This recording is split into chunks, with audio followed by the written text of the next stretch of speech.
Close your eyes for a moment. Picture red, picture blue, picture green. Now picture a color you have never seen before. Not a shade of something existing, not a mix. A completely new color, one that has never existed in your experience. Go ahead, take your time. You can't do it.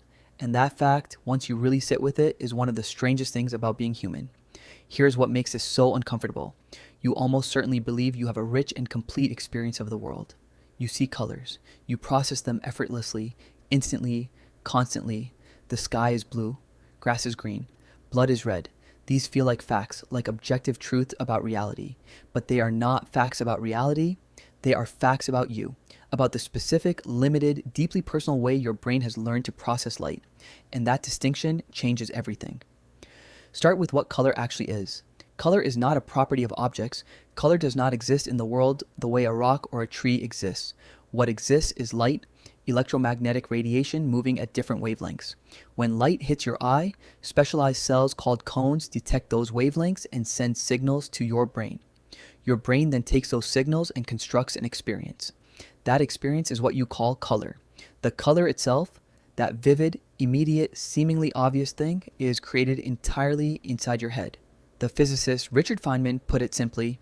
He said that the things we see are not how things actually are. They are how our nervous system interprets what is actually there. Humans have three types of cone cells. One type responds most strongly to short wavelengths, what we call blue. One responds to medium wavelength, green. One responds to long wavelengths, red. Everything you have ever seen, every color in every painting, every sunset, every face, every screen, every flower, so all of it is your brain combining signals from just these three types of detectors. Three inputs, that is the entire foundation of your visual world. Now, here is where it gets genuinely strange. Not all animals are limited to three. Many birds have 4 types of cone cells. Some species of mantis shrimp have 16. 16 different types of light detectors, each capturing a dimension of visual experience that you cannot access, cannot understand, and cannot even imagine. When a male peacock displays its feathers to attract a mate, humans see a striking pattern of blue and green. Female peacocks, with their 4 cone types, see something else entirely. Something richer, something with dimensions of color that have no name in any human language because no human has ever experienced them. You are not seeing the world. You are seeing your version of it. So why can't you imagine a new color? The answer comes down to how imagination actually works. When you imagine something, you are not creating information from nothing. You are recombining existing information. You imagine a purple elephant, but purple and elephant are both things you already know. You imagine a sound you have never heard, but you are building it from the raw material of sounds you have heard before. You imagine a taste you have never tasted, but only in terms of the taste you already have access to. Imagination is not creation. Imagination is recombination. Your brain has never received a signal that it interpreted as a truly new color. The cones in your eyes have never fired in a pattern that produced an experience outside the range of red, green, and blue combinations. So you have no raw material to work with. You have no building blocks. There is nothing to recombine. And so the imagination hits a wall. Not a wall of effort or creativity, but a wall built into the fundamental structure of your perception. Philosopher Frank Jackson explored this exact problem in 1982 with a thought experiment that became famous in philosophy of mind. He called it Mary's Room. Imagine a scientist named Mary who knows absolutely everything there is to know about color from a scientific perspective. She knows the wavelengths, she knows the cone cells, she knows exactly how signals travel from the eye to the brain and how the brain processes them. She knows all of this in perfect, complete detail, but she has lived her entire life in a black and white room. She has never actually seen color herself. One day, Mary leaves the room. She sees a red apple for the first time. Jackson asked a simple question. Does Mary learn something new? Most people, when they hear this for the first time, say yes. Of course she learned something. She learns what red looks like. She learns the experience of it. And that experience, that raw, immediate, undeniable sensation is something her scientific knowledge, no matter how complete, could not have given her. Jackson called this the knowledge argument. He was pointing at something that philosophers and scientists have been arguing about ever since. The idea that there is a dimension of reality that cannot be captured by facts, measurements, or descriptions.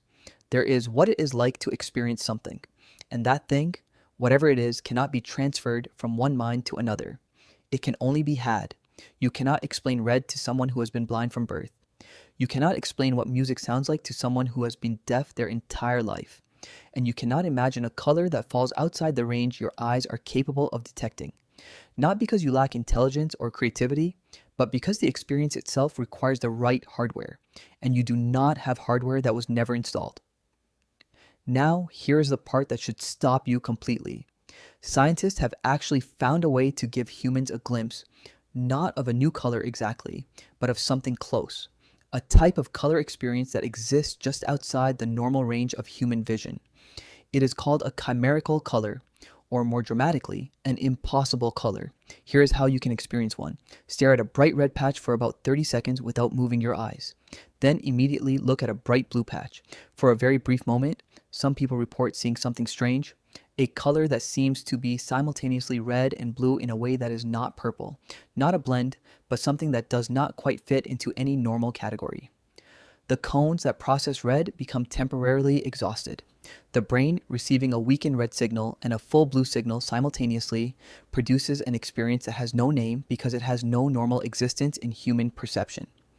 It disappears in seconds. It cannot be held. It cannot be described to someone who has not seen it. But it hints at something important. The edges of your perception are not as fixed as you assumed. They are biological, and biology can sometimes be pushed. In 2012, researchers at the University of California, San Diego conducted a study where they gave participants glasses that stimulated their cone cells in unusual combinations.